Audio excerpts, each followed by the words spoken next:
আধুনিক ইরানের ইতিহাসে সবচেয়ে প্রভাবশালী ও দীর্ঘমেয়াদে ক্ষমতায় থাকা রাজনীতিক ও ধর্মীয় নেতার নাম আয়াতুল্লাহ আলী খামেনি।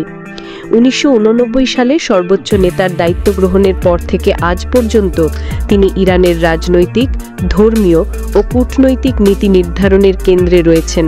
মার্কিন প্রেসিডেন্ট ডোনাল্ড ট্রাম্প ও ইসরায়েলি প্রধানমন্ত্রী বেনিয়ামিন নেতানিয়াহু দুজনেই ইরানের এই সর্বোচ্চ নেতাকে সরাসরি লক্ষ্যবস্তু করার ইঙ্গিত দিয়েছেন।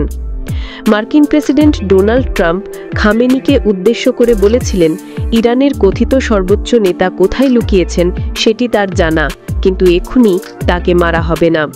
প্রেসিডেন্ট মাসুদ পেজেশকিয়ান নয়, আয়াতুল্লাহ আলী খামেনি কেন আমেরিকা বা ইসরায়েলের টার্গেটে, সেই প্রশ্নও সামনে আসছে। ইরানের সর্বোচ্চ ধর্মীয় নেতার শাসনের এই ব্যবস্থা চালু হয় 1979 সালে ইসলামী বিপ্লবের পর থেকে।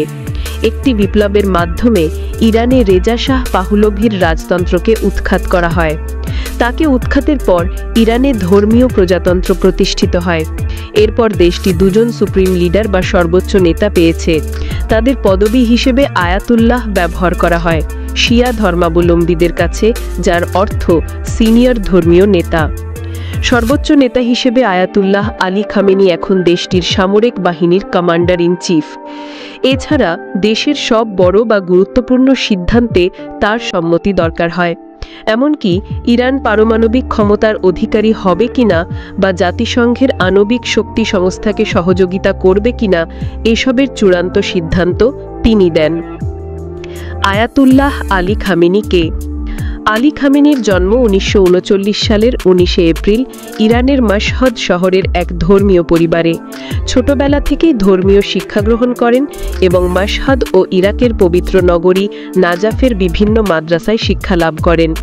পরে তিনি ইরানের কোয়াম শহরে স্থায়ী হন এবং আয়াতুল্লাহ হুসাইন বুরজের্দি ও আয়াতুল্লাহ রুহুল্লাহ খোমেনির শিষ্যত্বে অধ্যয়ন করেন।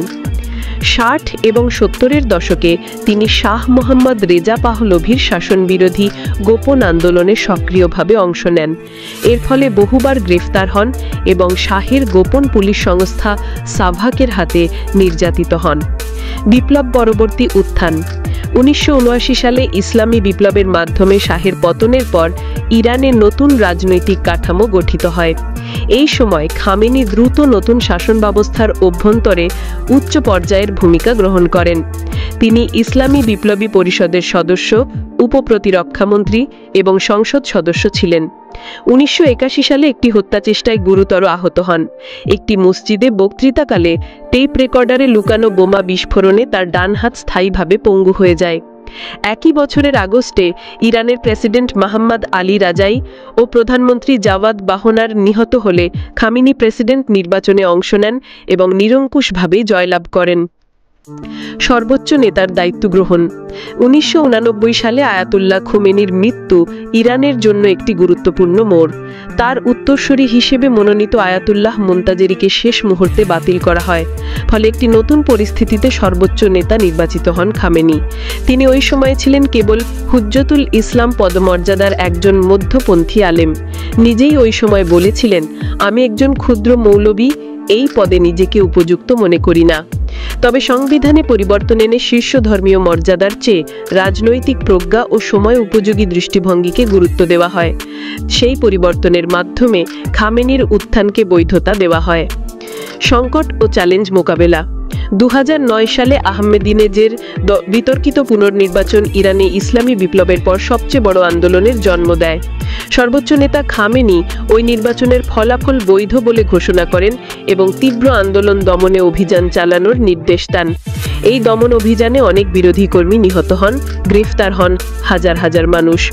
2013 সালে ইরানের উদারপন্থী নেতা হাসান রুহানি প্রেসিডেন্ট নির্বাচিত হন এবং বিশ্ব শক্তিগুলোর সাথে ঐতিহাসিক পরমাণু চুক্তি করেন। এই চুক্তি খামেনির সম্মতিতেই সম্পন্ন হয়। তবে রুহানির নাগরিক অধিকার প্রসার ও অর্থনৈতিক সংস্কার উদ্যোগে বাধা দেন সর্বোচ্চ নেতা খামেনি।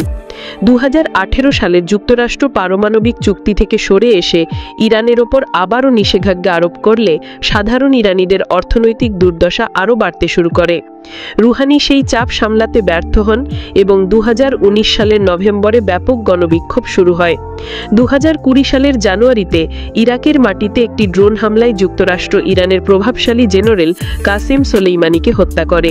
সোলেইমানি আয়াতুল্লাহ খামেনির ঘনিষ্ঠ মিত্র ও ব্যক্তিগত বন্ধু ছিলেন। এই হামলার পর খামেনি সোলেইমানি হত্যার প্রতিশোধের ঘোষণা দেন। ইরাকের 2টি মার্কিন ঘাঁটিতে ব্যালিস্টিক মিসাইল হামলা চালায় ইরান। পরে তিনি বলেছিলেন, ইরাকে অবস্থিত 2টি মার্কিন ঘাঁটিতে ইরানের প্রতিশোধমূলক ব্যালিস্টিক মিসাইল হামলা ছিল আমেরিকার গালে চপেটা। তিনি তখন জোর দিয়ে বলেছিলেন, এই ধরনের সামরিক পদক্ষেপ যথেষ্ট নয়। শীর্ষ নেতা হিসেবে আয়াতুল্লাহ খামেনি বহুবারই ইসরায়েল রাষ্ট্রকে ধ্বংস করার আহ্বান জানিয়েছেন। 2018 সালে তিনি ইসরায়েলকে একটি ক্যান্সার আক্রান্ত টিউমার আখ্যা দিয়ে মধ্যপ্রাচ্য থেকে ইসরায়েলকে মুছে ফেলার হুঁশিয়ারি উচ্চারণ করেছিলেন। তিনি প্রকাশ্যে হোলোকাস্ট বা ইহুদি গণহত্যা আদৌ ঘটেছিল কিনা তা নিয়েও সন্দেহ প্রকাশ করেছিলেন। 2014 সালে তার টুইটার অ্যাকাউন্টে উদ্ধৃত একটি বার্তায় বলা হয়েছিল, হোলোকাস্ট এমন একটি ঘটনা যার বাস্তবতা নিয়ে অনিশ্চয়তা আছে, আর যদি ঘটেও থাকে সেটা কিভাবে ঘটেছিল তাও স্পষ্ট নয়। 2020 সালে আয়াতুল্লাহ খামেনি এবং ইরানের সরকার 2টি সংকটের মুখোমুখি হয়েছিল। প্রথম সংকটটি শুরু হয় ওই বছর 8ই জানুয়ারি।